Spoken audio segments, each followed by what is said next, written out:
Hey guys, I'm Phylum. Star Trek Discovery has been a really mixed bag for me so far. I really disliked it out the gate, but every episode I watch kinda gives me more and more to like, and at this point I think it's safe to say my likes outweigh my dislikes. However, I think there have been serious structural problems in the Mirror Universe arc. I don't think these are problems unique to Star Trek Discovery. I think these are problems that many modern series I watch kind of have for me. I think Star Trek Discovery, though, gives me a really great way to talk about it because it's such a great contrast to the classic Star Treks, and especially the Next Generation, Deep Space Nine, and, Voyager, but, Voyager. So as a rough surface-level overview of a Next Generation episode, you're going to have fairly standard things happen. The episode of the week format. You introduce a problem. You introduce some stakes, why they have to solve it now. There's some way of getting, a personal issue for one of the crew, or maybe it's just a really massive, moral question, but there's almost always some personal link for the crew. The crew get together, they voice their ideas, the captain kind of directs the discussion, it keeps everyone on track, it keeps, Worf from just firing a photon torpedo because he feels like it, right? They have to consider doing things the proper way, the Starfleet way. The captain guides them through. They make some attempt at solving the problem, and they fail. And then they kind of get back together, or someone has to overcome a personal issue, and they work it out, and they overcome it.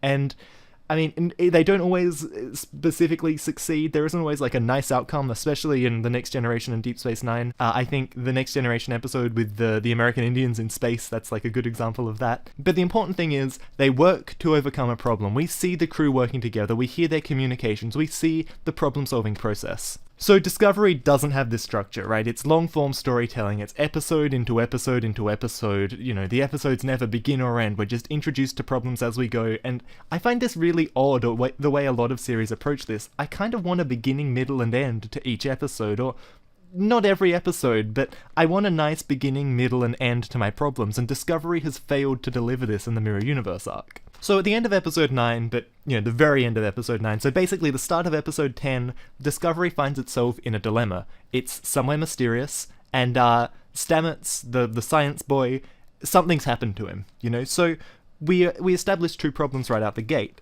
And then, and we also have the issue of Ash with his secret Klingon PTSD. Spoilers, by the way. So after 30 minutes of the episode, our crew finally get a goal. They finally get something to work towards to overcome their problems, and that comes in the form of the information on the Defiant. Which, again, we have Defiant continuity in the original series and Enterprise. We have some more drama with Ash and his Klingon, horrible L'Rell PTSD. The Terrans at this point don't really seem like a strong threat. We don't really know, is there a time pressure? The crew is really only concerned if they're going to be there for a long time, and boy, I did not realize when I was watching episode 10 how long the Discovery was going to be trapped in the Mirror Universe. So Michael goes on the mission to the ship to get the Defiant info, and we get a threat in Ash going with her. We've now seen how volatile and violent Ash can be when he kills someone. But ultimately in this episode, in the last 10 minutes, we have a dramatic fight between Michael and that guy, I think his name was Connor.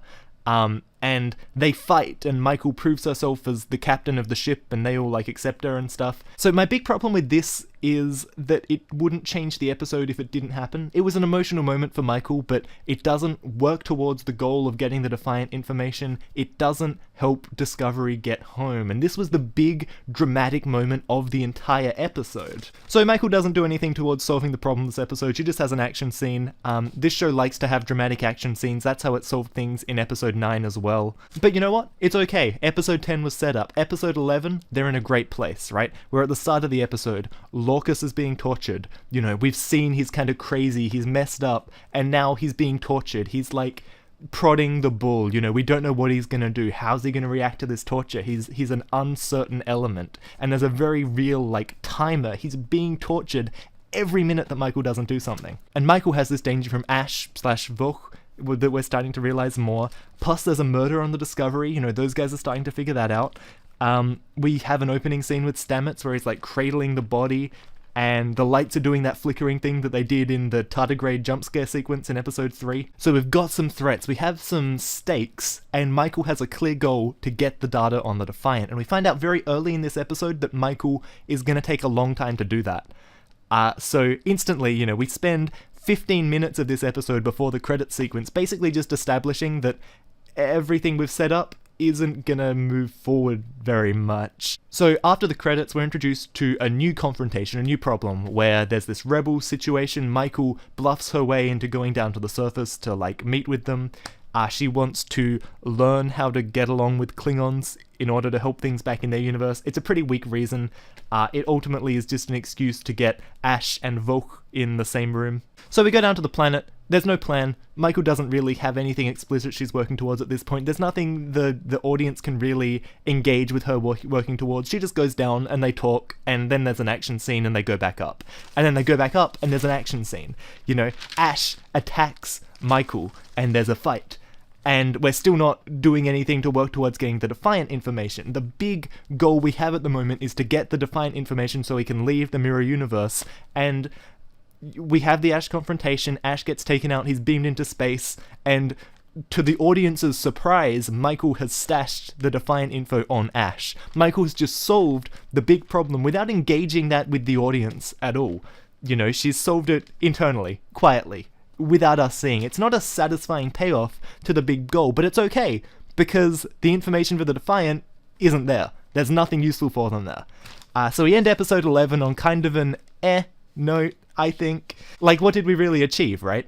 But we go into episode 12, and this time, you know, we're going to the Emperor ship. We're really going to get the information on the Defiant. This time, Lorcas is still being tortured. Ash is in a different place. He's kind of shot off from this whole get out of the mirror universe arc at this point. Or maybe not. Maybe he's going to rejoin it. Who knows? Now, episode 12, we're on the ship, and Michael has to figure out a way to get the Defiant info. She still doesn't really have a plan, and, well, she just kind of tells the Emperor, she tells Jojo who she is, and Jojo just kind of tells her about the Defiant, so I guess that's okay.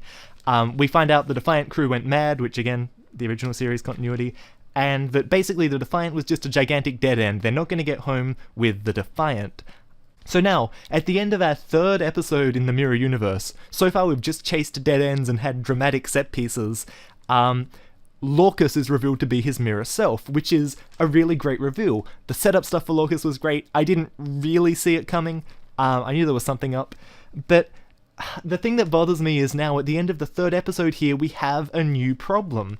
We're gonna have a new set of goals to work towards. Everything we've done for the last 3 episodes amounts to nothing.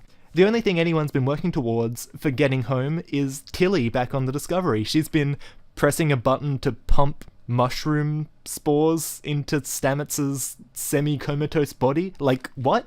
I guess Stamets has this whole thing where he's in the fucking mushroom kingdom trying to remember who he is, but again, that just boils down to these dramatic encounters. We don't have a plan, we're not working towards overcoming a problem on the Discovery. Tilly's just doing stuff. It's emotion, it's drama. Look, I'm not saying the show shouldn't have dramatic set pieces. I'm not saying it shouldn't have emotion, because those things are really important. You know, if you don't have emotion in a show, then what's the point? My problem comes from the emotion and the drama seemingly coming before the structure. You know, the reveal of Lorcas was great, and I know why they wanted to build up to it like they did, but if they'd have done this in the first episode of the Mirror Universe rather than the third, would have that given us more room to create better problems for our crew to overcome? I find structure a big problem in a lot of modern TV shows, but that doesn't mean I think Discovery should go back to the episode of the week format either. In the last 2 years, I have discovered and watched through all of The Next Generation, Deep Space Nine, and Voyager. I think they were definitely running out of ideas by Voyager. Voyager got a bit stale. I feel like so many of the episodes were either Tuvok mind melds with something, or the Borg. But I think there has to be a middle ground. You know, more structured episodes, introduce problems, the crew works towards overcoming them, and then there's like a solution, there's a payoff. Star Trek Discovery has had good setups and payoffs, but in my opinion, not in a good plot sense. I think a big thing is they need to show us the work. They need to show us the characters engaging with problems in a different way. I want to see a beginning, a middle, and an end. Right now, Discovery isn't hitting those kinds of beats. And it might sound simplistic, but there's nothing wrong with sticking to basics when you're writing Star Trek, you know? Like, Breaking Bad is a show that did this whole freeform episode thing really, really well, and Breaking Bad is Breaking Bad. But Star Trek can afford to, like, step it back a bit. And that's not to say be predictable, that's not to say be simple. You know, a great reveal like Lorcas being from a mirror universe still has a place in a more basic story structure. It just might carry more weight for me. At the end of the day, I don't just want to be another white guy on the internet angry about Star Trek Discovery. All in all, for a first series of Trek, it's really well polished. I don't know if it's good Star Trek. The tone is weird. I want to see them move forward with it. I want to see them take it new places. You know, I'm interested to see where it can go. Maybe getting away from Lorcas, getting away from the dark and the gritty and the scary, and maybe being a bit more optimistic. But, you know, that's for the future. Thank you guys very much for watching this. This is a very different kind of video for me. I don't normally talk about this kind of thing at all. So hopefully I can do more of this in the future. If you enjoyed this, like, subscribe, give me all those upvotes and stuff. Thank you guys very much. I'll see you next time.